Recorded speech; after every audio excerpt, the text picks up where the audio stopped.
Hi, నేను doctor Nagarjuna Gottipati, international cardiologist, Shreshta hospitals Guntur.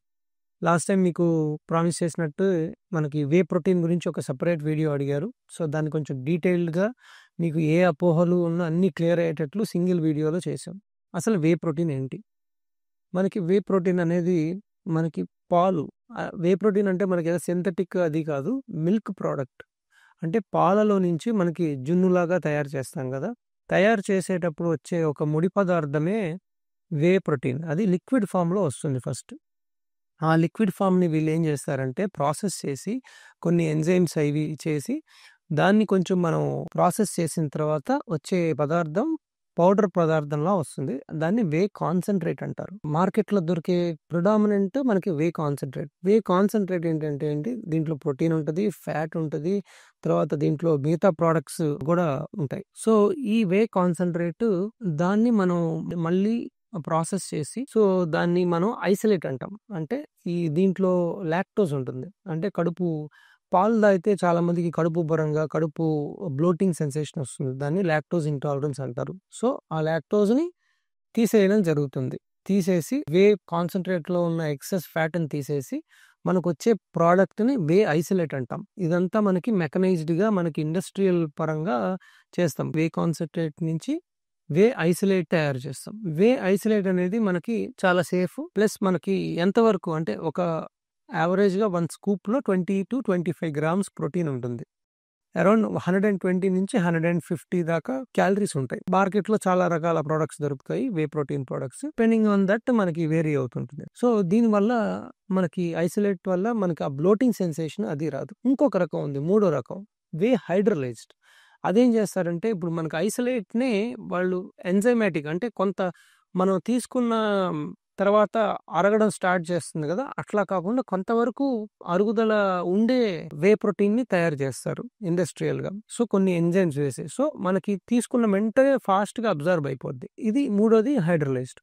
So, మీరు నేను సజెస్ట్ చేసేది ఐసోలేట్ గాని, హైడ్రోలైజ్డ్ గాని. నేను ఈ రెండే సప్లిమెంట్ వాడతాను. పర్ డే మీరు 80 కిలోస్ పర్సన్ అయితే 80 గ్రామ్స్ ప్రోటీన్ తీసుకోవాలి మినిమమ్. ఆర్ మీరు రెగ్యులర్‌గా ఎక్సర్సైజ్ చేసి మీరు కొంతవరకు యాక్టివ్‌గా ఉండి ఫిజికల్ ఫిట్‌నెస్ జిమ్ చేస్తా ఉంటే 1.5 అంటే మీరు 80 కిలోల పర్సన్ అయితే 80 కిలోలు నార్మల్ వాళ్ళకి. మీరు రెగ్యులర్‌గా ఎక్సర్సైజ్ చేసి జిమ్ చేసేవాళ్ళైతే 1.5 టైమ్స్ అంటే 120 గ్రామ్స్ దాకా తీసుకోవచ్చు. ఇవి తీసుకునే ముందు ఏం చేయాలి? ఫస్ట్ మీరు బేస్ లైన్ టెస్ట్‌లు క్రియాటిన్ ఎంతుంది? బ్లడ్ టెస్ట్‌లు అయి ఎలా ఉన్నాయి? ఒకసారి చెక్ చేసుకోండి ఒక్కసారి. సో, తర్వాత ఇయర్లీ వన్స్ ఒకసారి చెక్ చేసుకుంటే సరిపోతుంది. సో, చాలామంది అడుగుతారు డాక్టర్ గారు మీరేం తీసుకుంటారని. నేను ఐసోలేట్ గాని, హైడ్రోలైజ్ గాని తీసుకుంటాను ఇవే. సో, అది 1 స్కూప్ గాని, 2 స్కూప్స్ పర్ డే గాని డిపెండింగ్ ఆన్ ద యాక్టివిటీ. అంటే మనం ఎంత ఎక్సర్సైజ్ చేసామనే దాన్ని బట్టి ఒకేసారి 2 స్కూప్స్ తీసుకుంటే మన అబ్జార్ప్షన్ సరిగ్గా ఉండదు. ఒక్క స్కూపే తీసుకోవాలి. మళ్ళీ ఈవినింగ్ టైమ్ గాని అట్లా ఇంకో స్కూప్ తీసుకోవచ్చు. నేను పర్టిక్యులర్‌లీ అంత నాన్ వెజ్ ఎక్కువ తీసుకోను కాబట్టి సప్లిమెంట్ కోసం నేను కొంచెం వే ప్రోటీన్ వాడతాను. అదే మీరు రెగ్యులర్‌గా డైలీ చికెన్ కొంచెం హెల్తీగా తింటున్నప్పుడు వాళ్ళకైతే అంత రిక్వైర్మెంట్ ఉండదు. ఒక్క స్కూప్ సరిపోతుంది. ఎగ్స్ గాని, ఎగ్ వైట్స్ గాని మీరు తీసుకోవచ్చు. సో, మీరు ఒక 1-2 స్కూప్స్ అంటే మీరు తీసుకునే ఫుడ్‌లో ఒక 50 గ్రామ్స్ గాని, 40 గ్రామ్స్ దాకా మనకి నేచురల్ ఫుడ్‌లో ప్రోటీన్ వస్తుంది. దీంతో పాటు ఒక 30, 40 అప్ టు 50 గ్రామ్స్ మనం అంటే ఒక 2 స్కూప్స్ దాకా మనం వే ప్రోటీన్ గాని తీసుకోగలిగితే చాలా అడ్వాంటేజ్ ఉంటుంది. ఎందుకు తీసుకోవాలి వే ప్రోటీన్? ఇప్పుడు మీరు ఎక్సర్సైజ్ చేశారు. ఎక్సర్సైజ్ చేసినప్పుడు మీరు బాడీ పెయిన్స్ గమనిస్తున్నారు. బాడీ పెయిన్స్ రావడం గమనిస్తారా? అంటే ఏంటంటే ఎక్సర్సైజ్ చేసినప్పుడు ఆ మజిల్ కొంత డ్యామేజ్ అయ్యేది. అది హీల్ అవుద్ది. హీల్ అయినప్పుడు ఆ మజిల్ గ్రో అవుద్ది. ఆ గ్రో అవ్వడానికి కావాల్సిన ఇంగ్రీడియంటే మనకి ప్రోటీన్. ప్రోటీన్ ఏం చేస్తుందంటే కొత్తగా ఫార్మ్ అవ్వాల్సిన మజిల్‌ని వాటిని బిల్డ్ చేస్తుంది.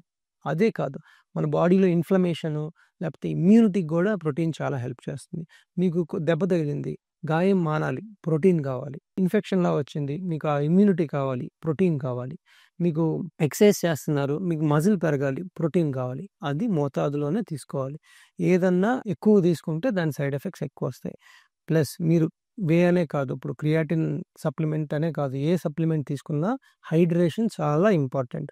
హైడ్రేషన్ లేకపోతే మీకు సైడ్ ఎఫెక్ట్స్, కిడ్నీ ఎఫెక్ట్స్ కూడా వచ్చే అవకాశం ఉంటుంది. అంటే నీరు సరిగ్గా తాగకపోతే. డైలీ మీరు ఇంప్లిమెంటేషన్ ఎంత ఇంపార్టెంటో న్యాచురల్‌గా మీరు ఎక్సర్సైజ్ చేసినప్పుడు గానీ, మీరు లూజ్ అయ్యే వాటర్ అంటే స్వెట్‌లా గానీ, లేకపోతే యూరిన్‌లో పోయే వాటర్‌ని మనం రిప్లేస్ చేసుకోవాలి. అంటే డైలీ 3, 4 లీటర్స్ వాటర్ తీసుకొని వెల్ హైడ్రేటెడ్‌గా ఉండాలి. అది ఓన్లీ ప్రోటీన్ తీసుకోవడంకే కాకుండా జనరల్ వెల్ బీయింగ్ గూడా మీకు ఇంప్రూవ్ చేస్తుంది. ఇంకొక వేరే ఫార్మ్స్ ఆఫ్ ప్రోటీన్స్ ఉన్నాయి. ఇందాక చెప్పింది వే ప్రోటీన్. ఇంకోటి సోయా నుంచొచ్చే ప్రోటీన్ ఉంటుంది. ఇది వెజిటబుల్ ప్రోటీన్. సో, అలాగా వేరే రకాలు ప్రోటీన్స్ ఉంటాయి. అవి గూడా వాడొచ్చు మనకి. అది కొంతమందికి ప్లాంట్ బేస్డ్ ప్రోటీన్స్ అంటాం. అది కొంతమందికి కడుపులో డిస్కంఫర్ట్ అది వస్తుంటుంది. ఇఫ్ మీకు కంఫర్టబుల్‌గా ఉందంటే వీగన్ ప్రోటీన్ అంటారు దాన్ని. కంఫర్టబుల్‌గా ఉందంటే అది గూడా మీరు ట్రై చేయొచ్చు. బట్ ఏదన్నా మీరు 1.5 గ్రామ్స్ చాలామంది కాంపిటీషన్‌కెళ్ళే వాళ్ళు 2 గ్రామ్స్ దాకా తీసుకుంటారు. అంటే మన వెయిట్ లిఫ్టింగ్ కాంపిటీషన్స్ గానీ, బాడీ బిల్డింగ్ కాంపిటీషన్స్ గానీ 80 కిలోస్ మీరైతే 160 కిలోస్ దాకా 160 grams of protein per day దాకా తీసుకుంటారు. అది ఎక్స్‌ట్రీమ్ వాళ్ళకి. కాకపోతే రెగ్యులర్ ఎక్సర్సైజ్ చేసి, రెగ్యులర్ హెల్త్ కోసం చేసే వాళ్ళకి 1.5 గ్రామ్స్ పర్ కిలో సరిపోతుంది.